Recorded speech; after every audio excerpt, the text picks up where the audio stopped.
Hi there and welcome. Welcome to Leadershipisation, all things leadership.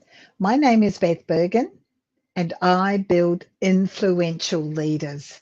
I do this by working with executives and managers and business owners and helping them to learn the skills, the tips and the strategies that they need to build their leadership intelligence, but more importantly, or as importantly, to communicate with confidence, with clarity, and with impact. And I am here most Tuesdays at 1 p.m. Australian Eastern Standard Time. Right. This week, I love this week's topic because it's kind of like what we're doing is we're turning the tables. Leadership, or one of the ways that we demonstrate our leadership is by our willingness to grow and to learn. And to do this, we have to be self-aware. And what you know, if you followed these conversations on a regular basis, self-awareness is one of the things that is at the very core of your leadership, because your own self-awareness is going to inform and fire up your self-leadership, which in turn informs and fires up your leadership skills. So we've discussed that many, many times. One of the ways that you're going to be able to grow and learn is to be prepared to actively seek feedback. Now, it's at this point that lots of people go, whoa, whoa, whoa, no, I don't seek feedback. I give feedback, Beth. This is all about actually turning the tables. So our key today is to look at how to ask for feedback, really importantly, feedback that is going to be valuable for you. Now that's the key. Very different. So as we go through, I'll keep on coming back to making sure that this is really relevant and really valuable for you. So the first thing to do is to actually define an approach. So this is about thinking, what kind of feedback am I looking for? What kind of feedback do I want to get? Is it about a specific thing? Who do I need to get this from? So it's kind of like the right person, and it's also about the right time. So you don't ask someone when they're absolutely busy, and you don't ask someone who is not going to be able to give you the quality that you're looking for. So a peer or someone higher up would usually be what you would be doing in terms of looking for feedback. Now, what's important in terms of defining this approach is that you have identified quite clearly for yourself what is it that you hope to gain from that. By asking for the feedback, what is it that you're hoping to gain? And this is when it's really important for you to understand you're going to have to be open to receiving both positive and negative or constructive feedback. That's why you're asking for it. You can't grow and change if all the time people say, you are fantastic, because you likely weren't fantastic or aren't fantastic all of the time. So that's really important. You must be open to that receiving positive and also that negative or constructive feedback. You need to also be thinking about focusing on specific situations. So rather than just asking this kind of big generic feedback question, focus in on those specific situations. And the third thing for you to note is to think to yourself, how am I going to use this feedback to improve? Because if you know that, if you're really clear about the fact that you know this is how you want to use the feedback to improve, it makes it easier for people to give you that feedback because they can see that you've thought about it. They can see that you're asking for your own personal growth, for your own personal information. So that's the first thing, is that to define that approach. The second thing is to be specific and quite targeted. So this is around a specific thing, a specific project, a specific presentation, a specific skill that you're looking to zero in on. Remembering before, what do you hope to gain? That will be connected to the specificity of the target that you're looking at. Now, it's not about saying, how am I doing? How am I doing leading this project? It's not about that, because that's very vague. And it's also a closed question. It's much more about you saying something like, I'd like your feedback on my presentation skills at last week's meeting, please. So that what you're doing is framing it so that you can learn and improve.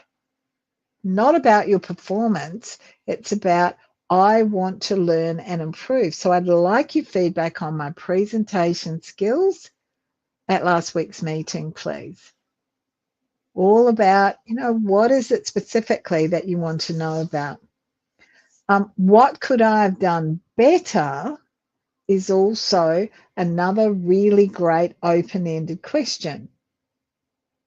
Now, sometimes that's better put after that first question. So don't start with what could I have done better. Start by saying, I'd like your feedback on my presentation skills at last week's meeting, please. Listen to what they have to say. Ask some curious questions. We're always talking about being curious. Ask some curious questions and then say, with an open-ended question, what specifically or what might I have done better? And then it's also quite useful to say something like, just those little weeny things are the things that I notice make all the difference for me. And that's much more specific and targeted than, did I do a good job? Because did I do a good job is a closed question that's either going to get a yes or a no and may not necessarily encourage an honest answer. The third thing for you to have a look at in getting this feedback or asking for this feedback that's going to be really valuable for your growth is this: choose the right person and the right time. Someone who's worked with you, someone who's seen your work, someone who is an expert or a subject matter expert, and try and do it. The timing is about asking the questions, having the conversations as quickly after the event or as soon after the event or the project while it's still fresh on their mind. And then, if you can, schedule a time in their diary and keep it brief. Give them the opportunity, lead them by asking the kinds of questions that we've already talked about. And a bit further into today's leadershipization, I'll give you some other questions that you can use as well. But it's really important that you choose that right person and that you also choose that right time. If someone knows nothing about your work and they haven't worked closely with you, it's very difficult for them to give you specific feedback because they're focusing on just what their experience might have been of you in the few times that they might have interacted with you. So that can be useful, but it's not going to be nearly as valuable as a specific targeted piece of feedback from the right person at the right time. Yep. Number 4 is to be open to learning and unlearning.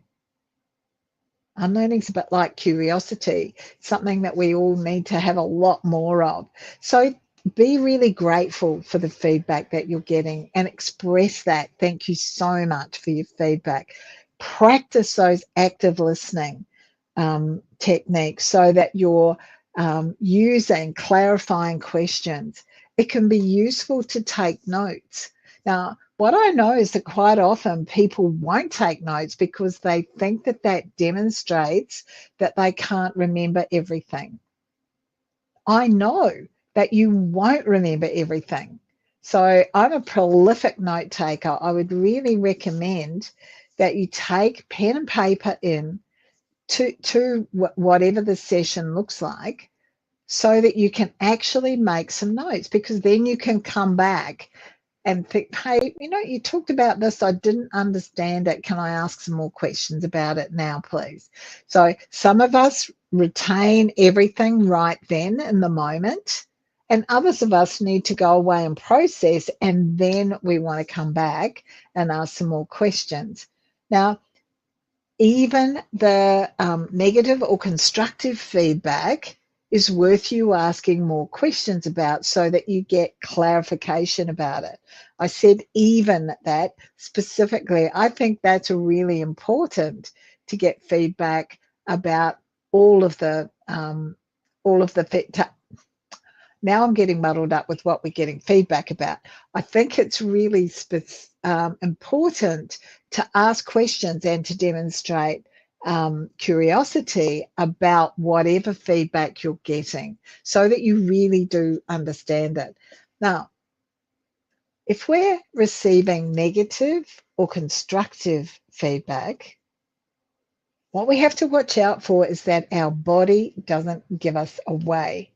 Recognizing that more than 50% of the way we send messages to other people is through our body language, we've got to make sure that we're not sitting there going, oh, okay, I thought it would be better than that.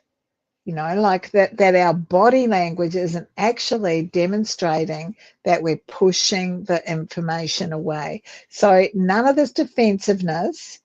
You need to be open and you need to be receptive. Now, one of the reasons that this is so important is because what you're wanting to do, and we'll talk about this more in the next point, you want to build up a habit of asking.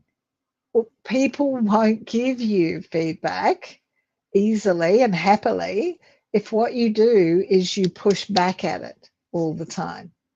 So be open, be receptive. Ask for examples if you don't understand.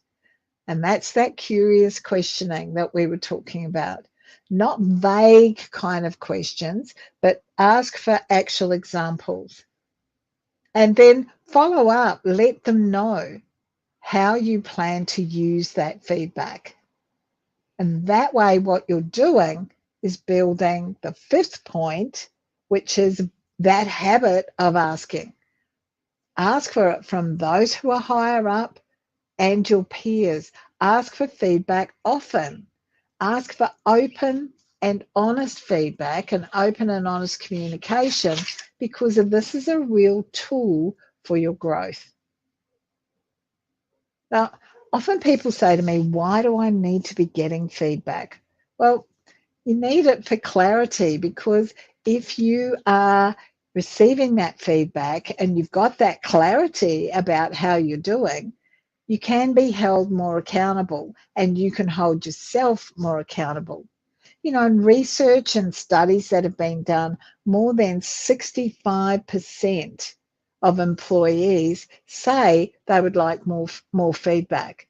So you're demonstrating, hey, this is what I want to do. It demonstrates also that you're taking some ownership of your actions, that you're being mature about your own growth. It gives you that clarity, and that all increases your confidence, which in turn increases your productivity. It also contributes to a really healthy dialogue really healthy, open dialogue and conversation, which is all valuable for you and will help you to learn and grow. It reduces some of that white noise that we have where we tell ourselves, I wonder if I'm doing okay. I wonder how I did here. Am I getting better at this? Ooh, that was a bit of a problem, but it feels easier than it did last week. Like, it reduces all of that white noise for you. So you kind of pushing through that. And really importantly, along with that maturity and ownership and increased confidence, it builds your autonomy and your efficiency. So when you ask for feedback, you're actually becoming a more valuable employee because all of these things are happening for you. All of these things are the result of getting that feedback. So I'd like to share with you quickly some more questions that will be useful for you to use. And, as I've already said, people will give you better feedback if they have specific questions. So I've got 3 here for you. What one thing from this project should I do more of or less of? Now, this is a great question. What is something that I should do more of? What is something that I should do less of? Now, that gives them something specific to aim at, something specific to answer into, rather than being quite generic. The second question is this: what actions or efforts would you like to see from me in the next 6 months? Now, obviously, these questions suit specific situations, but I'm hoping that you'll be able to use them as a starting point for developing some questions that might be specific to exactly the kind of feedback that you're looking for. So this one, what actions or efforts would you like to see from me in the next 6 months? Very specific, designed to give you clarity, increases your confidence because you understand what it is that you're being asked to do. Okay. Third question: in what ways could I change or improve my communication with you and the team? Now, the reason I've included this question is because it's a question that can be used at all levels that you're responsible for. So you can ask your actual team members this question, but you can also ask the people that you report to, because communication is actually the key. So asking in what ways you could change or improve my communication with you and the team, it's a great question, and you will get specifics back from people if you're prepared to ask that. I have lists of these kinds of questions. If you would like more of them, it's a matter of simply just reach out and ask for them. So the next step in you asking for and receiving valuable feedback is to follow up. This is important because what you're going to do is review the feedback that you've got and highlight where you can make immediate changes. With the other things, you can look at setting step by step. I can take a step-by-step approach to taking action. And if it's important, and I think it is, so I'd encourage you to do it, book another meeting for 1 month with the person that you've received the feedback from, so that they can be helping to hold you accountable. So you can hold yourself accountable, but it's always really useful to have someone else out there who's going to hold you accountable as well. The key things here to get the useful feedback is this. Ask for honesty. Ask for honesty. I want you to be honest with me because it is about my growth as an individual. Be specific and timely. So we talked about that earlier. Be into a specific project or activity and don't wait for a month. Do it as soon as you can. Ask those clarifying questions and take notes. Now, really importantly, feedback becomes absolutely invaluable for you. It is so important for you when it is honest, when it is specific, and really importantly, when you actually use it, when you own it, when you take it on board, and when you use it. And that makes it a whole heap easier for you to develop the practice of asking for feedback. As a leader, there's a lot of people watching you. As a leader, and particularly as one of your leadership tools, asking for feedback that's really valuable for you will help to build your communication skills and your leadership intelligence. So that's it for this week. I wanted to remind you about a couple of things. I've got my Say It Smarter program, which is all about communication and improving your communication with a 30-day sprint. And I've also got my Leadership and Communication Accelerator, which is a 90-day program, all about building your communication skills, your self-accountability, and how to hold your team accountable, and also your authority and influence as a leader. So reach out if you would like more information on those.